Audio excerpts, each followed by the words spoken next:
One of the biggest shifts I noticed last year was a maturity in thinking about hybrid working, for example. AI didn't kill originality, but it did amplify sameness.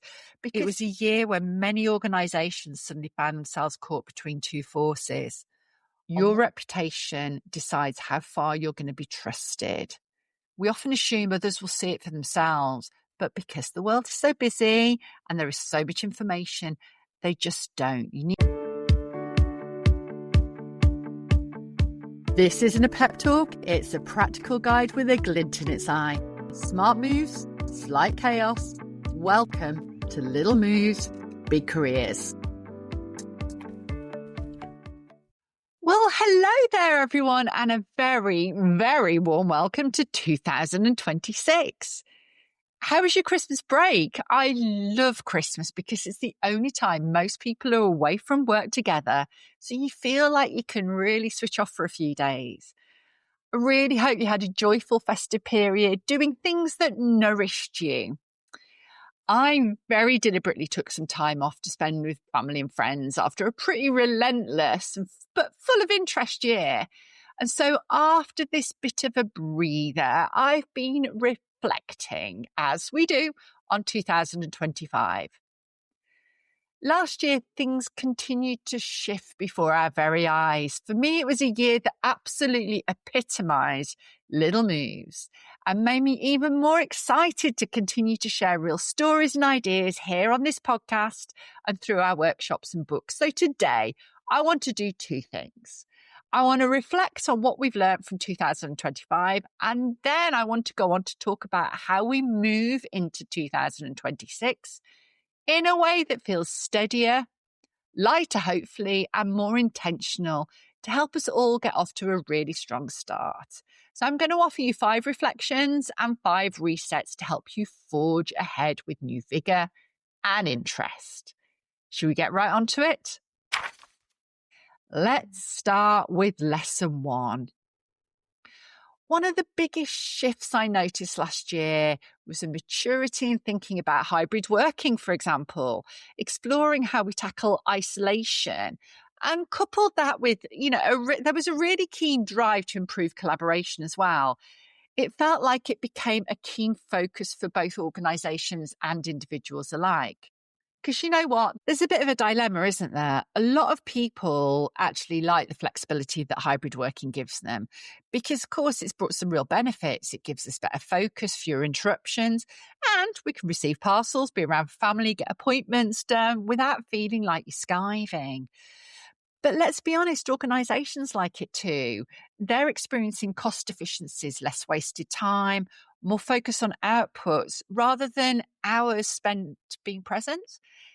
And in many ways, that's real progress. It feels like the fighting about time in the office has passed, or, it's certainly settling into a workable pattern for most people. But, and this is the bit that we really can't ignore, something else has been happening alongside it without realizing it. Many people have started to acknowledge that they feel more separate, more disconnected. They've started to realize that they're less aware of what others were working on. They notice fewer spontaneous conversations, though, fewer moments where those ideas collide or assumptions get challenged gently. And over time, that has a cost, doesn't it? When we're not together enough physically or mentally, ideas narrow, understanding becomes shallower, and the nuances of the work or the organisation can get lost in translation because you can be very productive on your own and still miss the bigger picture. So what I found interesting last year wasn't just the problem, but it was our response to it. I started to see individuals and organisations recognising this gap and actively trying to close it. The best examples weren't about forcing people back into the office 5 days a week. They were about being intentional. For example, we have more companies asking us to do in-person events with a focus on encouraging people to share ideas. There was less about, can you do a leadership program for us? And more about, can we get our teams together? And these events weren't tick box exercises. They made a real difference. as we gave people the space to explore their work in new ways that they really valued. And we absolutely loved seeing those light bulbs flick on as the penny started to drop on ways that it can solve the challenges that they were experiencing, and actually how easy it was for them to make changes. This was the real power of collaboration in the moment and in person. Outside of our own work, we saw people used in-person time for collaboration with all the messy conversations, that shared thinking, working through complexity together, and then using home working time for focus and delivery. Leaders were paying attention to connection more. This is the shift I think really matters. The future of work isn't about presence versus absence. It's about collaboration versus isolation. Connection doesn't happen automatically anymore. It has to be designed. And that puts some responsibility back in all of our hands. This is where those small moves we talk about really count. You know what? As individuals, it might be choosing one day a week to be visible and available, starting conversations with people rather than just waiting for them to happen, or maybe just being a bit clear about what kind of collaboration actually helps you do better work. And for organizations, it's about asking, what do we need people together for? And how do we make that time matter? Hybrid working has helped us reveal what really matters in work and how we can use this flexibility for work in a way that really adds value for the organization and for the individual. It's a partnership after all. Remember, what matters here isn't actually where we sit, it's how well we think, share, and build things together. Which leads us very nicely onto the big change from last year. Yep, you've got it, AI. 2025 was the year AI properly took over LinkedIn and your inbox. Did you notice last year how quickly people started experimenting with AI? And that was just brilliant. Whilst ChatGPT exploded into public consciousness in 2022, last year was the year it became truly mainstream in everyday use. Numbers jumped from 100 million users to 400 million weekly active users globally by February last year. And by March, it was 800 million, doubling in roughly 2 weeks. By mid-year, people weren't just clicking once excitedly to have a play with it. They were using it routinely for tasks like writing, researching, planning, and even personal conversations. There was a real joy in it. People were playing with funny images, seeing how quickly content could be created, watching something take shape in seconds that previously took hours. And then something interesting happened. We all started to sound the same. Suddenly, LinkedIn was full of posts with the same rhythm, the same phrases, that oddly polished tone that didn't quite belong to anybody. Not because people lost their personality, but because machine learning does what it's designed to do. It looks for patterns and grabs what works most often and then repeats it. And in doing so, AI didn't kill originality, but it did amplify sameness. Because when millions of people start using the same tool with similar prompts, that of course we were encouraged to use, we get convergence. That's why everything started to sound familiar with content that could have been written by, frankly, anyone. Was it efficient? Absolutely, yes. Was it memorable? Not so much. Remember, originality has never been about clever wording. It comes from your judgment, from noticing something specific, from having a point of view, from actually deciding what matters. AI can help you say something clearly, but it can't decide what's actually worth saying. That decision still belongs to you. I'll be honest, I even started to see AI in emails asking to guest on the podcast. They made me giggle a bit because it was so obviously AI generated. They just lacked the human touch. And in doing so, it just felt disingenuous. So let's take a beat to think about where AI has been a real game changer for some people.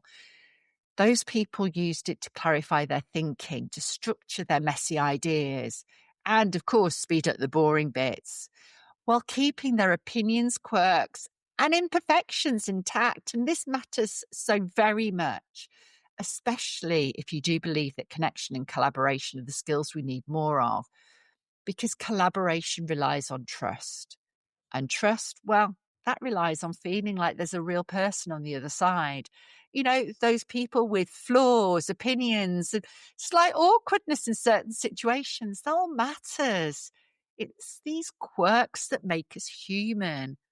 I mean, could you really imagine a world where we all think and act exactly the same? Wouldn't it just be horrendous? So for me, the question going into 2026 isn't should I use AI? It's how do I use it without outsourcing my personality? Remember, this isn't just about LinkedIn posts or emails. The same thing shows up at work too. When everyone uses the same tools, the same frameworks, the same language, the differentiator stops being who can produce the most and starts being who can think differently. And if we're not careful, AI can quietly flatten our thinking because it rewards us all for being familiar. And that familiarity feels safe, but feeling safe isn't the same as being valuable. So the risk isn't that AI replaces people. The real risk is that we let it do our judgment for us. So a small move here might be as simple as this. Never send anything written by AI without adding something only you would say. And say what you've written out loud to see if it really does sound like you. If it couldn't have come from you, probably shouldn't go out. Remember, AI is a tool.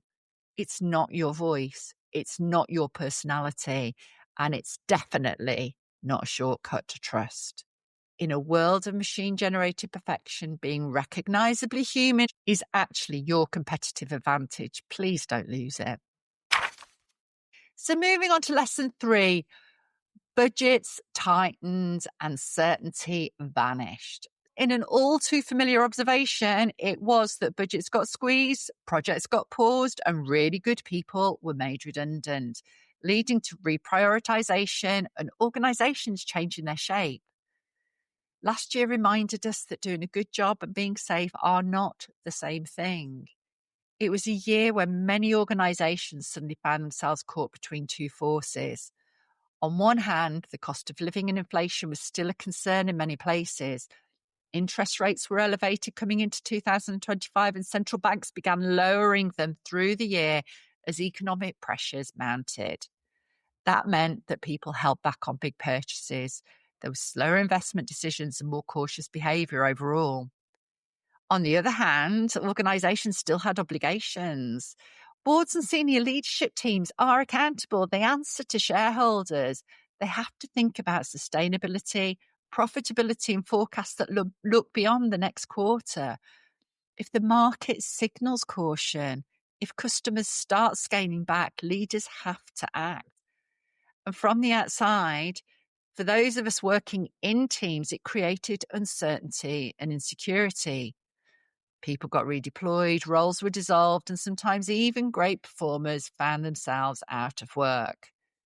Now, that doesn't eliminate the sting of being caught in a round of cuts, but it does explain why organisations, even the well-meaning ones, made those decisions. Boards really are orientated around sustainability and risk mitigation. And in a year where external economic signals demanded caution, tightening budgets was often the only option they could lean on.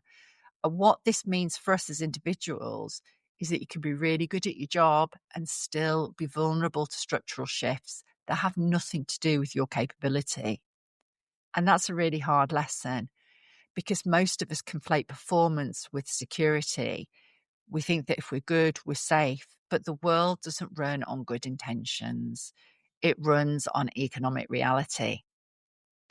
So if 2025 taught us anything here, it's that your career can't rely on someone else's stability.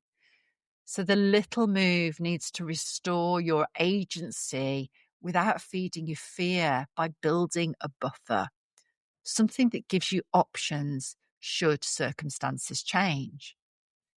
It could be anything like developing a new skill, choosing to go all in on a piece of work that makes your value clearer beyond your job title, or a side experiment that reminds you that you do have choices. And this leads us very nicely onto lesson 4. Yep, careers got even messier. What's interesting is what people did next in response to these external changes. While we don't yet have full data on exactly how quickly everyone who lost their jobs found new roles, we do know that there's a longer term shift happening. Freelancing and self-managed work, particularly among professionals and knowledge workers, has been steadily growing in the UK over recent years. And 25 saw more people actively considering flexibility, portfolio careers, or alternative ways of working when traditional roles felt less secure. Careers need to be portable, value needs to be visible, and flexibility really isn't a nice to have. It's just part of modern career resilience. Which brings me to the small move I'd take from all of this. Don't assume your value is obvious. Make it legible.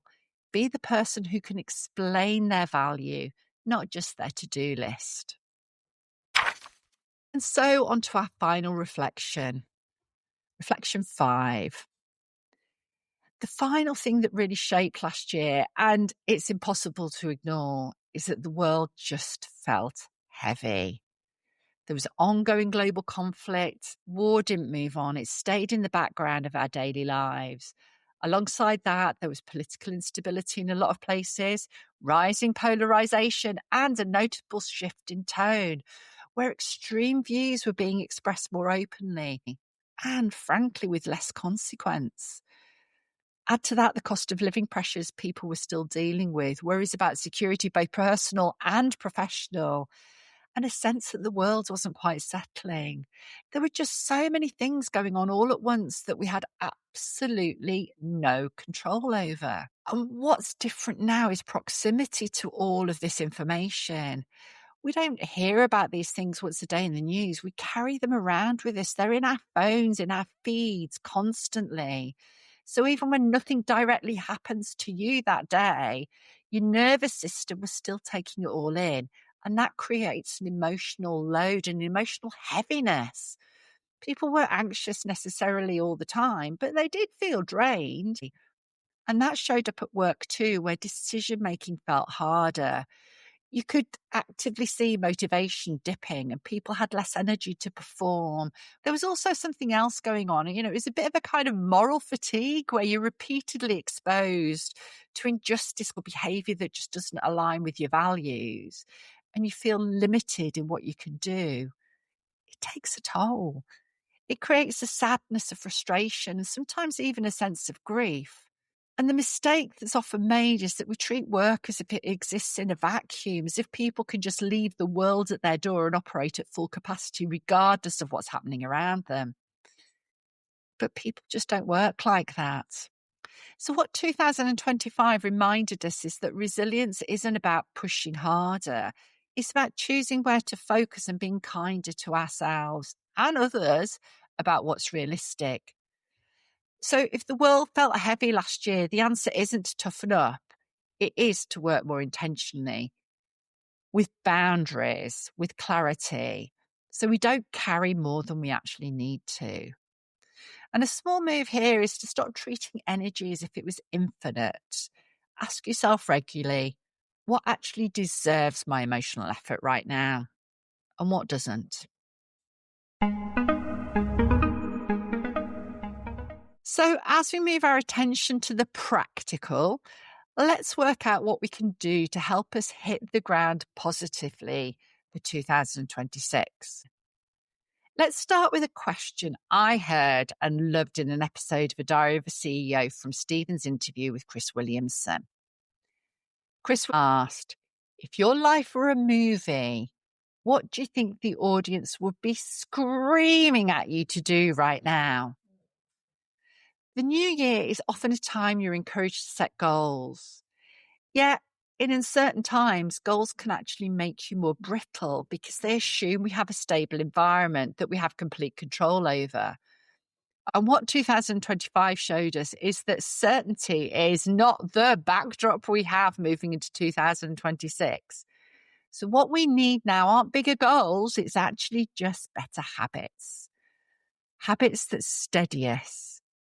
Habits that keep working, even when the world wobbles.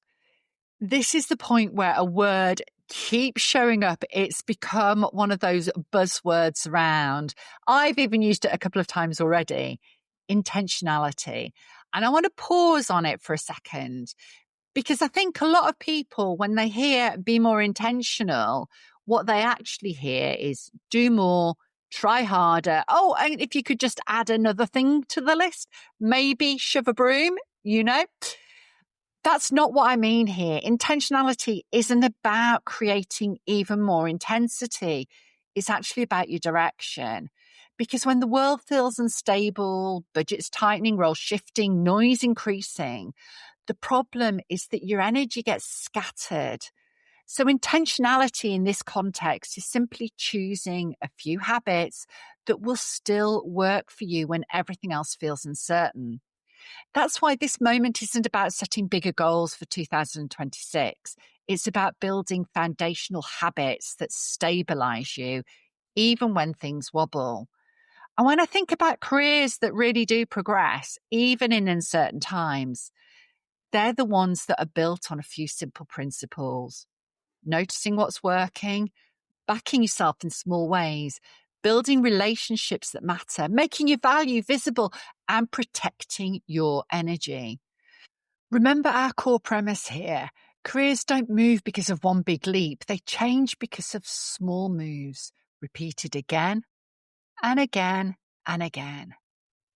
So I've created a reflection sheet for you to use to help you plan 2026 with clarity and focus and develop those great foundational habits. You'll find the link to this in the show notes, and you can always email me on caroline@inspireyourgenius.com for further information. So let's move on to explore the coming year and how you can take more control over your own circumstances.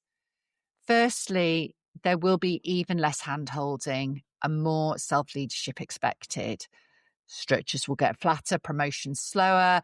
There'll be more just figure it out because the world is changing so quickly. We need to rely less on direction from others and work out for ourselves what we need to do. So the habit to build it now is to act like CEO of Me Limited right now. No more waiting. Start taking control and thinking like a CEO, not a follower. This is about owning your choices, your energy, and your 2mm differences. You don't need to run a company to run your career like it matters. So the little move for you is once a week, just ask yourself, if I ran my own role, what would I double down on and what would I quietly stop? Number 2 is that informal power will matter more than your job title. Influence will sit further off the organisation chart, and I think informal power increasingly matter. Whilst organisations are flattening, decisions are faster. Work is more complex and cross-functional, and in that environment, authority alone doesn't move things forward. What does is trust. And hybrid working accelerated this. A lot of the old signals of power disappeared. The bigger office, a bigger desk. And what replaced them was reliability and your relationship capital. The people shaping outcomes aren't always the most senior. It's often the most trusted. And that's why informal power is becoming a big career lever. So a habit to build here is developing your curiosity over superficial networking. And your little move is to identify one map keeper in your organization and build a genuine relationship with them. No agenda, just keen interest. Now, we've talked about map keepers before, but just to remind you, every organization has a few people who, if you ask them, how do I actually get this done? They could save you weeks of trial and error. Those people are your map keepers. They're the ones who quietly say, Jackie, before you take it to the steering group, you might want to talk to Malcolm first.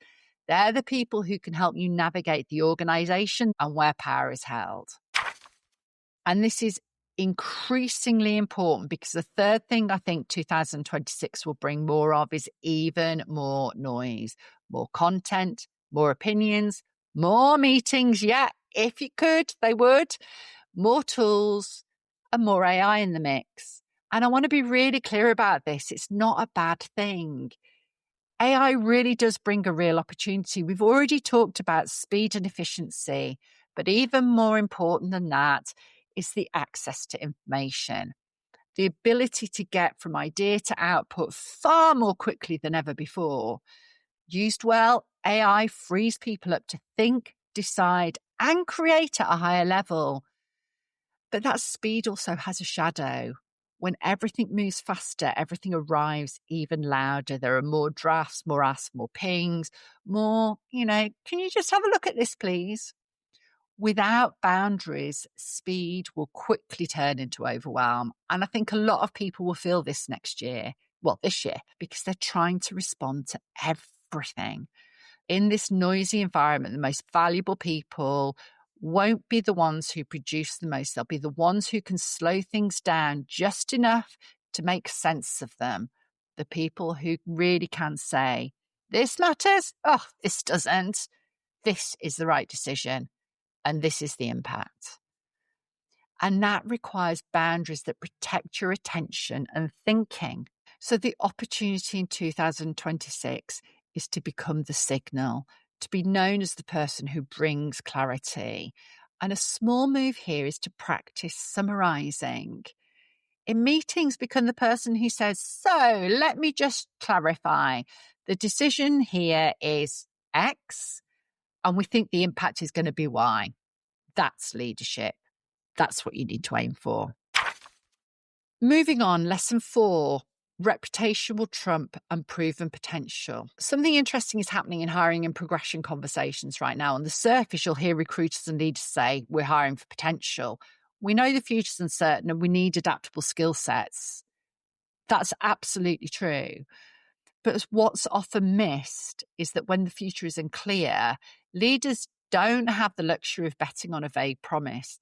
They need confidence that someone can turn that potential into delivery. So what you need to be providing is your potential with proof. And that's all about your reputation. And what I mean by that is, what do people expect will happen when you're involved in something? Will things get finished better? Will problems get handled better? Will decisions stick?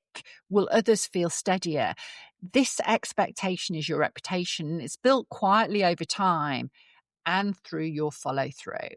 This matters more than ever in 26 because in a fast moving, AI accelerated, budget conscious world, patience is thinner because risk is higher. When things are fragile, organizations default to what feels reliable, and reliability is all about consistency. Your reputation decides how far you're going to be trusted. The habit to build here is about closing loops publicly and consistently. For example, finishing a piece of work and explicitly naming the outcome you achieved. Or it could be something like circling back to confirm what changed because of a decision that's been made. These are examples of signposting. We often assume others will see it for themselves, but because the world is so busy and there is so much information, they just don't. You need to make it easy for others to see those things that move when you're involved. So this year, the people who progress fastest will be the ones whose potential is already trusted. And finally, the fifth idea I want to leave you with is that energy will be the new status symbol. Last year, I worked with so many people who were just frankly completely drained. They were hanging on by a thread, managing multiple projects, juggling shifting priorities, trying desperately to hold everything together. And from the outside, they kind of looked okay. But inside, you just knew that there wasn't any slack left or thinking space available for them. And the problem is, So many people, they're overwhelmed because they're doing too many things simultaneously, all of which feel urgent. And in doing so, their energy got fragmented. We know that change will just keep coming in these waves. So the danger is that people will cope themselves into exhaustion. And we often talk about energy like it's a personality trait. You've either got it or you don't. But it's not. Energy is a systems issue. It's shaped by how many things you're carrying, how often you have to switch context, and how much unnecessary friction you're tolerating. Protecting your energy isn't self-care, it's self-leadership. So the shift isn't about doing less. That's frankly unrealistic for most people. It's about doing fewer things at maximum stretch, fewer priorities at once, and a clear definition of what's good enough. We need to let go of those perfectionist tendencies and learn to clarify what good looks like without multiple iterations. So the habit I'd like you to think about building is deciding deliberately where your best energy goes. And that's about learning when you're at your best and using that high energy, that peak performance for adding value and being calm but firm about everything else. So here's the little move I'd like you to lock in. Once a week, choose one thing to deprioritize just for now. Then ask, what can move slower? What doesn't need my best energy, even if I'm enjoying doing it? And what can be good enough instead of perfect? That single decision can free you up more than a 2-week holiday. It's not about being confrontational. It can sound subtle, like, yeah, I can do this really well, but not alongside everything else. If this is urgent, something else needs to shift. Can we look at what can move priorities?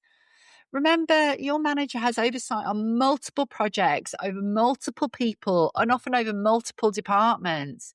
You're the one who knows what's involved in your stuff in detail. These questions and confirmations create clarity for you and your boss. And in 2026, the most impressive people won't be the busiest. They'll be the ones who still have the clarity, curiosity, and enough energy left to think. For me, 2025 really clarified things. And 2026 isn't asking you to be louder, braver, or busier. It's asking you to be, yep, that word, intentional. It's about your focus and your energy. Remember, small moves, clear habits, repeated often. That's how careers flourish, especially when the world feels wobbly. So if you're listening to this while walking, driving, or making a brew, here are 3 questions you might want to sit with later. What's one thing you're really proud of from last year? What's one small move you made that really shifted the dial for you? And finally, what's one thing you want a little more of next year? Remember to download the reflection sheet from your show notes to help you work out your own priorities and make 2026 a year of purpose, interest, and yet fun too.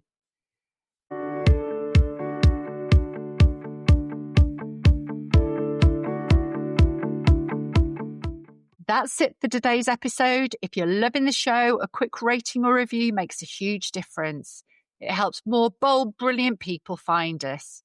And remember, you'll find show notes, tools, and conversation starters over at www.inspireyourgenius.com/podcast. And if you want to bring fresh thinking into your team or company, that's literally what we do. Drop us a line and we'll make it sing for you. Until next week, make the move, even if it's tiny, especially if it's tiny.